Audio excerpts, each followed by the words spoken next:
Donc, bonjour à tout le monde. Euh, donc, je suis François Armand et je suis CTO d'un éditeur open source, donc de Rudder, qui est une solution de gestion SecOps des infrastructures. Donc, on est une solution, une boîte complètement open source et on est au stand B14 juste au bout de l'allée. Donc, si vous voulez en savoir plus, n'hésitez pas à passer sur le stand parce qu'aujourd'hui, je ne suis pas du tout là pour parler de ça. Je suis là pour parler de mathématiques et en particulier de preuves mathématiques. Donc les preuves mathématiques, c'est quelque chose qui est devenu extrêmement compliqué. Pour vous donner un ordre d'idée, aujourd'hui, des preuves en maths, c'est des bouquins de plusieurs centaines de pages qui nécessitent une spécialisation extrêmement importante. Donc c'est des domaines où il va y avoir une dizaine de personnes, en gros la personne qui travaille sur la preuve et les 9 autres qui bossent aussi sur cette preuve-là, qui vont être capables de savoir et de comprendre ce qui a été expliqué dans la preuve. Et on arrive dans des situations qui sont assez kafkaesques, avec par exemple la preuve de la conjecture de Poincaré de Perelman en 2002. Alors je vais écorcher tous les noms des mathématiciens, excusez-moi, mais bon, vous devriez reconnaître à peu près. Donc, on a mis plusieurs années pour arriver à une espèce de consensus qui est que, ok, sa preuve est correcte et qu'on a bien une preuve de la conjecture de Poincaré. Mais on a même pire. On a une autre conjecture hyper connue, qui est la conjecture ABC, donc qui a été prouvée en 2012. Et aujourd'hui, on ne sait toujours pas si la preuve est ok ou pas. Donc on a Michiozuki qui a écrit 500 pages de structures nouvelles ad hoc dans ses modèles mathématiques qu'il a créés pour faire la preuve. Et les autres mathématiciens du domaine ne sont pas capables de dire si la preuve est OK ou pas. On a un mathématicien hyper célèbre qui s'appelle Vladimir Voevodsky qui a fait comme constat à un moment que le monde des mathématiques était dans une situation un petit peu difficile. Donc parce qu'il devient extrêmement large avec des très nombreuses branches. Et on arrive à un point où si on a une erreur qui est faite quelque part, comme les théorèmes sont réutilisés pour prouver d'autres parties des branches des mathématiques tout le temps, cette erreur pourrait avoir des répercussions en cascade extrêmement importantes. Donc quand je dis que c'est un mathématicien célèbre, Voevodsky, c'est un peu... parmi les mathématiciens, donc il est rentré en 90 à Harvard pour être professeur, et c'est pas lui qui a voulu rentrer, c'est Harvard qui est venu le chercher parce qu'il avait fait des preuves qui étaient particulièrement intéressantes, et ils lui ont dit, en fait, vous veniez chez nous. Il a prouvé en 96 la conjecture de Milnor, qui apparemment est quelque chose qui est super chez les mathématiciens, parce que donc il a eu la médaille Fields en 2002 sur ces travaux-là. La médaille Fields, c'est un petit peu la plus grande récompense qu'un mathématicien peut avoir. Donc c'est l'équivalent de... Enfin, c'est vraiment la consécration. Et il a continué pendant 10 ans à bosser sur une preuve, donc c'est la preuve de la conjecture Bloch-Kartos. Et donc là, j'ai aucune idée de ce que c'est, mais apparemment, c'est vraiment génial parce que l'ensemble du monde des maths l'a acclamé pour la réussite de cette preuve-là. Et quand il dit que les maths sont dans un domaine assez fragile, en fait, c'est une réalité. Des fois, il y a réellement des preuves qui sont découvertes ensuite comme étant fausses. Donc c'est arrivé sur un théorème qui était complètement fondateur sur une partie des maths, enfin une branche qui s'appelle la géométrie symplectique. Et des étudiants qui ont qui travaillaient sur la preuve pour essayer de la reformuler se sont aperçus qu'en fait elle était fausse, qu'il y avait des erreurs, qu'il y avait une partie charnière de la preuve qui était tout simplement pas vraie. Donc ils ont réussi à la contourner, à remontrer finalement d'une autre façon que le théorème était quand même valable. Donc on n'a pas fait une croix sur cette branche des mathématiques, mais ça arrive. Et en fait, c'est même arrivé à ce Voevodsky. On s'est rendu compte bien plus tard que les travaux qu'il avait fait rentrer à Harvard, en fait, étaient faux, qu'il y avait des erreurs aussi dedans. Donc ça c'est rigolo. Donc, encore une fois, ils ont réussi à patcher et faire que ça fonctionne. Mais donc pour Voevodsky, ça a été vraiment une révélation. Et il s'est dit, mais comment je peux bosser, comment je peux continuer à explorer les maths si les outils que j'utilise ne me permettent pas d'être sûr que les fondations sont correctes, et surtout que même le système de peer review, là il y avait des gens à chaque fois qui étudient les preuves, n'est pas suffisant pour arriver à valider la réalité des preuves de théorème. Et il a commencé à se demander si on ne pouvait pas mettre en place des moyens d'automatiser la vérification des preuves. Donc là, ça, c'était dans le monde des maths. Et en fait, en parallèle, dans le monde du logiciel, il y a un historique, un travail qui a été fait depuis très longtemps sur le développement de logiciels qu'on appelle des assistants à la preuve. Les assistants à la preuve, il faut voir ça un petit peu comme un jeu. Donc vous avez le set de règles du jeu qui définissent comment l'assistant à la preuve réfléchit. Donc il y a en général un dérivé de logique d'ordre supérieur. Vous définissez le théorème que vous voulez prouver, vous définissez des lemmes intermédiaires qui sont des espèces d'étapes qui permettent d'arriver au théorème. Et après, vous avez une étape super rigolote où vous battez avec l'assistant à la preuve. Vous lui dites, si, regarde, je peux te montrer ça. Il te dit, non, tu n'as pas vérifié ça. Et ça dure des heures, etc. Mais à la fin, si votre preuve est OK et si vous avez trouvé la bonne façon de la démontrer, vous arrivez à une preuve qui est vérifiée, dont tous les aspects ont été vérifiés de manière minutieuse par une machine qui est très forte pour faire ce genre de vérification minutieuse de tout ce qui doit être vérifié, et qui peut être réutilisé pour construire des preuves plus complexes. Donc quand je dis que c'est ancien, en fait, toute l'histoire des assistants à la preuve remonte est corrélée avec le développement des systèmes de type sur les langages de programmation. Et ça remonte à 1972 avec Martin Löf et la théorie des types, le début de la théorie des types. Dans les premiers assistants à la preuve, là j'ai mis que les principaux, mais donc on a Isabelle Achoel, c'est 86, donc c'est Cambridge, l'université de Cambridge et de Munich qui bossent dessus. Et surtout, on a Koch en 89, donc Koch qui est l'introduction, la construction et la découverte du calcul des constructions inductives par l'équipe de l'INRIA de Coquan, Yves Berthaud, Xavier Leroy plus tard, et qui est aujourd'hui l'assistant à la preuve qui est le plus connu et le plus utilisé, qui a le plus de succès. Plus récemment, en 2013, il y a Microsoft qui a lancé un assistant à la preuve qui s'appelle Lean, qui utilise le même langage logique, donc aussi le calcul des constructions inductives. Et voilà, donc ça, c'est les principaux. Il y a beaucoup de dérivés, mais c'est ça en principal. Et le problème, c'est que les mathématiciens et les informaticiens ne parlent pas le même langage. Les informaticiens, quand ils parlent de type et de tout ce qui va autour dessus, donc sur quoi sont basés les assistants à la preuve, ils parlent de la théorie des types, qui a une façon différente de modéliser les équivalences que les mathématiciens qui basent plutôt sur la théorie des sets.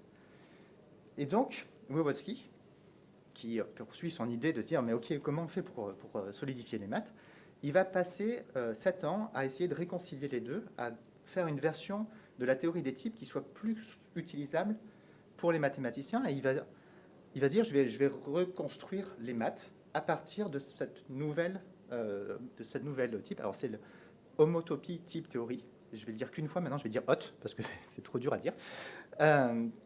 Et donc il arrive au bout de 7 ans à avoir cette base qui est solide et qui est prête. Et il se dit, bah, c'est chouette. Mais donc là, j'ai juste le début de mon projet, qui est d'arriver à reconstruire les mathématiques dans cette modélisation. Et à l'époque, donc, on est dans les années 2010, il est prof et il a la possibilité de mettre en place une année spéciale avec des chercheurs pour travailler sur l'utilisation de Hot pour reconstruire les mathématiques. Et là, il se passe quelque chose d'assez magique, parce que ça va être fait dans l'idée de faire de la science ouverte. Et ils font ça, et c'est un succès absolument phénoménal. Donc, en 6 mois, il y a 30 mathématiciens. 30 mathématiciens, c'est gigantesque comme équipe. En général, les équipes de mathématiciens, c'est une personne, et ils ne sont pas toujours d'accord avec eux-mêmes. 2 ou 3 quand c'est des gros trucs. 30, c'est vraiment très, très gros. Surtout des gens qui ont des backgrounds différents, qui travaillent sur des branches différentes des mathématiques. Et ils arrivent à travailler sur GitHub, avec des process ouverts, avec de la documentation au fur et à mesure, et surtout avec un assistant à la preuve qui va construire au fur et à mesure les preuves vérifiées mathématiquement par la machine. Et au final, en moins d'1 an, ils produisent une nouvelle branche entière des mathématiques, donc Hot. Et ils le font, un des participants dira que ça a été fait vraiment d'une manière ouverte, sans se demander si on avait des risques de brevets, de propriété intellectuelle, sans s'intéresser à des métriques un petit peu vaniteuses qui sont les citations, etc. Et donc, quelque chose qui parle à tous les gens qui sont ici certainement, un petit peu sur le modèle de l'open source et de manière très efficace. Bon, malheureusement, tout n'est pas rose dans le monde des assistants à la preuve. Il y a énormément de mathématiciens qui n'aiment pas du tout les assistants à la preuve et qui leur font un peu la vie dure. Ils reprochent en particulier que ça enlève la partie créativité de l'assistant à la preuve. C'est quelque chose qui va vous forcer de manière très systématique à prouver les moindres aspects de vos preuves et peut-être de cacher un petit peu les idées générales, les grands mouvements de vos preuves sous tout un tas de boilerplate. Donc ça, c'est exactement le même débat qu'on a entre les langages dynamiques et les langages typés statiquement en informatique.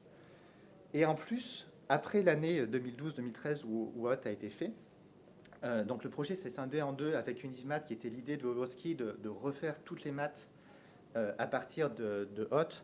Mais malheureusement, ça a un petit peu stoppé, surtout que Wojcicki est mort en 2017, donc ça n'a pas été très bien pour le projet. Et sur la partie HOT pure, donc l'étude de HOT pour ce que c'est l'homotopie type théorie, elle a besoin de temps pour être disséminée, enfin pour que les idées soient disséminées chez d'autres mathématiciens. Donc là, on pourrait dire que, ok, en fait, HOT, c'était un super éclair, ça a donné des résultats fabuleux, mais c'était pas quelque chose de soutenable et ça s'est arrêté très rapidement. Alors, je vais vous présenter, avant de terminer, un autre mathématicien. Donc, il s'appelle Peter Scholz. Et c'est la star montante des mathématiques. C'est donc un petit prodige. Alors, il n'aime pas qu'on dise ça, mais enfin bon, le jeune homme, quand il était garçon, il a gagné 3 médailles d'or et une médaille d'argent sur les Olympiades internationales. Donc, chez les jeunes, c'est à peu près les plus grandes récompenses qu'on peut avoir. Il a fait sa licence en 3 semestres, son master en 2 semestres, son PhD en même pas 2 ans, qui a donné une ouverture sur une nouvelle branche des mathématiques. Et il a été Medal Fields à 30 ans, donc ça fait partie des plus jeunes Medal Fields en 2018. Donc il bosse sur la géométrie arithmétique, donc c'est les ellipses et les machins comme ça, en version un peu plus avancée, quoi. Et donc son gros truc, c'est de réécrire des fondations pour la topologie avec un truc qu'il appelle des condenses Z.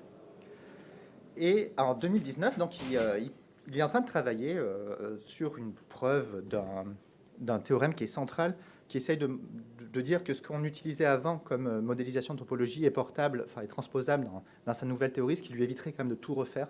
Ça serait plus facile. Et du coup, il travaille sur ce théorème central. Donc, la façon de travailler, c'est il passe 4 jours chez lui à réfléchir à comment il construit sa preuve en prenant une note de temps en temps. Donc, je répète, donc il passe 4 jours à bosser en disant « Alors, je vais faire comme ça va faire ça. » Et à la fin, il se dit « C'est bon, j'ai le théorème, il est là dans ma tête. » Mais quand même, il n'est pas tout à fait sûr. Parce que bon, 4 jours de boulot ininterrompu. Et même quand il réécrit le théorème 4 mois plus tard, il n'est pas tout à fait sûr que qu'une partie centrale de sa preuve est vraiment bonne. Donc là, du coup, il va demander à 2 personnes de la communauté Lean qu'il connaît par ailleurs, je sais que vous travaillez sur des choses qui aident à valider les preuves mathématiques de manière automatique avec des assistants à la preuve. Et j'aurais besoin d'aide pour savoir, est-ce que vous pensez que vous pouvez m'aider pour valider cette preuve qui est fondamentale pour moi, mais qui est très compliquée. Et donc tout le monde, les 3, voient ça comme une super opportunité de tester Lean. Et ils lancent une expérience qui s'appelle donc le Leaking Tensor Experiment, qui est en gros un appel à la communauté Lean en disant il y a Peter Scholz, qui est un petit peu la nouvelle star des maths, qui a un théorème qui est très compliqué, et il n'est pas sûr qu'il soit bon, que la preuve soit bonne. Est-ce qu'on peut regarder ensemble pour en faire une preuve? Et là, encore une fois, avec cette approche open science collaborative, on se retrouve avec, en moins de 6 mois, 12 mathématiciens. Donc 12 mathématiciens, ça fait encore partie des très grosses équipes mathématiques. Encore une fois, qui ont des backgrounds complètement différents et qui n'ont pas forcément le même langage ou la même culture sur les objets mathématiques dont ils discutent, qui arrivent à faire la preuve, la vérification de la preuve du théorème de Peter Scholz, et bon, cette fois en ligne à la place d'être mais donc avec une vérification dans un assistant à la preuve, Et encore une fois, avec des méthodes collaboratives sur GitHub, avec de l'échange et les sources qui sont publiées en ligne. Donc, quand même, c'est vraiment chouette. On se retrouve avec un process qui a l'air d'être répétable, où à chaque fois, à partir du moment où on a un processus ouvert qui va créer des communs qui vont permettre de répandre plus rapidement la théorie, surtout d'avoir du feedback, et sans avoir les risques habituels de gestion de brevets, de droits intellectuels ou de péage virtuel des publications scientifiques. En ayant ça, en ayant des preuves qui sont vérifiées par des machines et donc qui permettent d'être sûrs qu'on construit sur des fondations solides, et donc on va pouvoir aller beaucoup plus vite, à la fois en vitesse de développement et en taille d'équipe, on va pouvoir grossir beaucoup plus rapidement. Donc à chaque fois, on se retrouve avec et en ayant aussi un troisième pilier qui est la construction distribuée de l'équipe avec des gens qui vont pouvoir travailler de manière asynchrone avec des cultures et des backgrounds différents, et donc plus d'efficacité. Donc on se retrouve avec des choses, des projets qui sont des succès qui ont en vitesse et en complexité qui ne sont pas atteintes dans les maths aujourd'hui. Et à chaque fois, donc c'est un immense gain pour le savoir humain. Et ces process-là, en fait, ils sont tout à fait portables en dehors des maths. Le fait que d'avoir des processus ouverts, on le sait très bien dans l'open source et dans les logiciels libres, ça crée des commons qui sont réutilisables et qui peuvent être vraiment utilisés comme fondement pour des choses plus complexes. Le cloud, aujourd'hui, n'existerait pas sans les logiciels libres. Le fait d'avoir des automatisations qui sont faites avec des machines qui vont permettre à d'autres personnes de rentrer plus facilement sur les projets et d'avoir de l'assurance sur ce qui a déjà été fait permet d'avoir des équipes plus grosses et d'avancer plus rapidement sur ces développements. Et tout ça dans un cadre distribué, alors qu'il y a particulièrement du sens avec la pandémie et avec le télétravail et toute la redistribution de l'organisation du travail. Mais dans l'open source, ça fait 30 ans qu'on sait que ça fonctionne. Et qu'on a des projets comme Linux où les gens se rencontrent très rarement. Et donc on a des projets qui sont beaucoup plus efficaces, qui forcent à avoir des traces écrites et la possibilité de travailler de manière asynchrone. Et donc à chaque fois, on augmente énormément la connaissance du savoir humain. Et donc ça, c'est drôlement chouette. Et c'est des choses qui sont transposables. Et donc, on n'a plus qu'à le faire pour tout le reste. Et ça sera drôlement bien. Voilà. Merci beaucoup. Il y a plein de... il y a les références, si vous voulez aller regarder plus en détail tous les articles, et pareil pour les attributions sur les photos et les images qui sont utilisées. Voilà. Et je répondrai avec plaisir à vos questions sur les preuves qui ont été utilisées, parce que je les ai toutes vues. Non, c'est pas vrai. J'ai aucune idée de ce qui a été fait. C'est pas une question, c'est plutôt un commentaire. C'est qu'entre toutes les communautés scientifiques qui ont été ouvertes dans le monde, Oui. ce sont les mathématiciens qui comprennent le mieux la science ouverte. De... Et voilà. Et donc, quand vous voyez des statistiques sur le type de publication, etc., donc la science ouverte, comme vous l'avez bien expliqué, c'est que c'est quelque chose d'intrinsèque dans la production mathématique. Donc vous savez décrire certains cas, mais c'est comme ça qu'on fait depuis beaucoup d'années, beaucoup de siècles même. Tout à fait. Quand on a un problème scientifique, on s'est réunis à plusieurs experts, parce que parfois c'est pas facile de faire autrement, et il y a, comme vous l'avez bien dit, 4 personnes dans le monde qui peuvent comprendre un peu et qu'on parle. Tout à fait. Donc voilà. Oui, dans l'introduction, qu'on ne voit pas, mais dans la présentation, il y avait une partie qui était historiquement, dans le passé, la science était ouverte et les grandes avancées scientifiques, que ce soit au niveau de l'Antiquité ou que ce soit plutôt plus tard au niveau des Lumières et de la Renaissance, etc., ça aurait été souvent des expériences collaboratives, ouvertes, avec des réunions de gens qui ne cherchaient plus, qui avaient comme but essentiel de faire progresser la science et pas d'avoir des métriques comme des publications, comme le plus gros labo, etc. Et on voit que c'est un système qui fonctionne bien. On le sait avec les logiciels libres. Les logiciels libres sont aujourd'hui à la base des constructions humaines les plus complexes. Alors après, avec les maths, il y a peut-être des choses qui sont plus complexes, mais disons les plus grosses en tout cas, parce qu'aujourd'hui, le cloud ou des choses comme ça fonctionnent avec des logiciels libres. Et n'aurait pas pu fonctionner s'il n'y avait pas eu, enfin s'il y avait eu uniquement des logiciels propriétaires, parce qu'on n'aurait pas eu les bases et les fondations avec la possibilité justement de savoir qu'il y avait de l'assurance au niveau de ces choses-là pour construire dessus. Et donc pour les sciences, oui, les maths sont un bon exemple. Donc c'est pour ça que c'était plus facile de faire ça sur les maths que sur la biologie ou des choses comme ça, où c'est pas toujours aussi évident. Mais on voit que ça commence aussi à arriver dans le droit, par exemple. Enfin, en France, on a Innocube qui sont des spécialistes dans le domaine et qui arrivent à transposer, enfin à automatiser des choses en mettant les contrats dans des sources contrôle, en faisant de l'analyse automatique sur de la sémantique d'articles et des choses comme ça. Et en le faisant de manière ouverte, ça bénéficie à l'ensemble des gens. Et donc c'est vraiment chouette. Voilà. Si je peux nuancer un peu le propos, il y a un cas bien connu quand même. Il y a eu une dispute pendant de longues années entre Newton et Leibniz sur qui avait créé le calcul différentiel en premier. Mais bien sûr, il y a toujours des disputes et il y a toujours d'un côté. C'est rigolo d'ailleurs d'avoir Vanity Metrics comme mot qui a été gagné parce qu'il c'est toujours le côté un peu égocentrique et vaniteux qui ressort. Mais comme dans l'open source, des batailles de chapelle dans l'open source, on en a tout le temps. Le fait que ça soit fait de manière ouverte et que ça soit fait avec des choses qui sont réutilisables, ça permet à d'autres gens de se réapproprier les travaux et d'en tirer le meilleur parti, même si les égos sont battus avant. Ouais, du coup, c'est la mise ou là? Oui. En écho par rapport à ça. Moi, ça me fait penser à la recherche en productive, aussi ce qu'on dit la recherche en productive. Tout à fait. En vision par ordinateur, là pour le coup, ça peut être notre expérience propre qu'on a avec Alice Vision. C'est-à-dire que le fait que les publications académiques maintenant intègrent du code, du pseudocode, pour que justement les pairs puissent vérifier le fonctionnement de l'algorithme. Oui. Voilà. Ça, c'est une tendance. Moi, juste une petite remarque, on voit qu'on a quand même encore un petit peu de progrès à faire, c'est que malheureusement, les publications sont statiques, pour reprendre une image que je disais tout à l'heure, c'est-à-dire que pour l'instant, on sait que dans une publi qui date de 2015, il y a une erreur.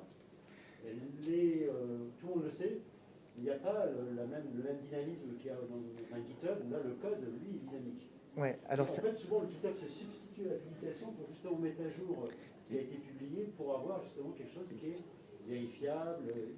Alors, exactement sur ça, il y a une association, j'ai oublié le nom du projet, mais il y a un effort de faire des publications en ligne et justement qui soient amendables avec un système de révision, avec un système d'évolution et avec la possibilité de rajouter aussi a posteriori des nouvelles recherches parce que les références sont faites à un moment avec un contexte et une base de connaissances qui est celle des auteurs de ce moment-là et de le faire de manière collaborative, donc avec la possibilité d'autres personnes d'éditer et de rajouter du contexte sur les trucs. Donc j'ai oublié le nom du projet, mais en termes de public... Pardon ?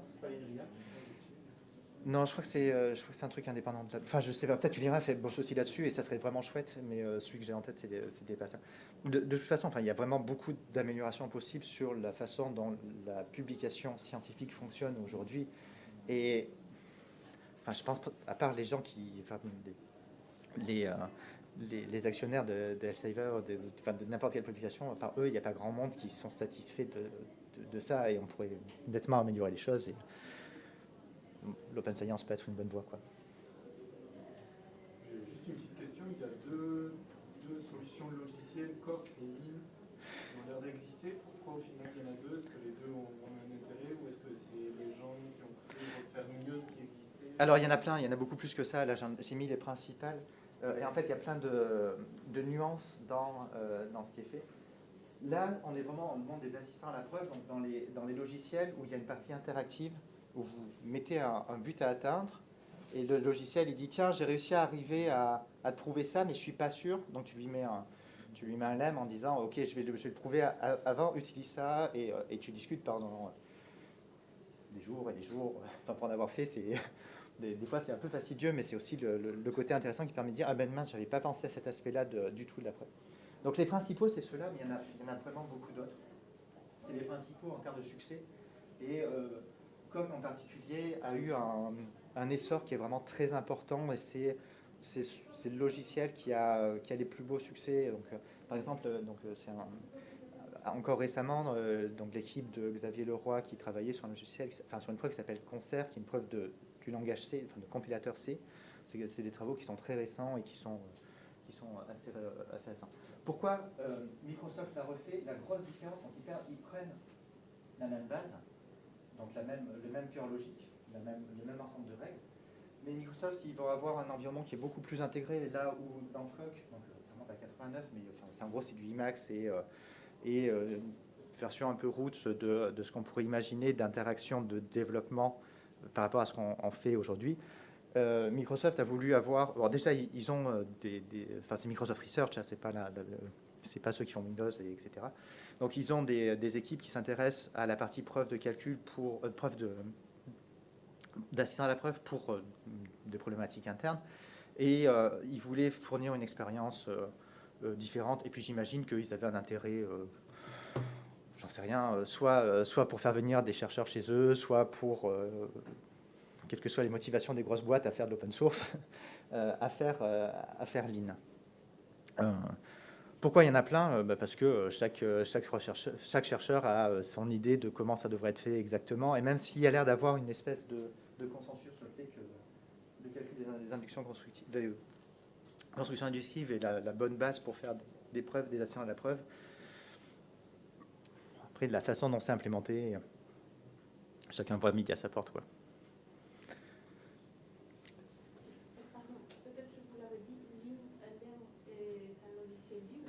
Ouais, Lean, c'est un logiciel libre et... Oui, mais Isabelle Lachoel aussi. Enfin, je ne mets pas de logiciel propriétaire dans mes présentations.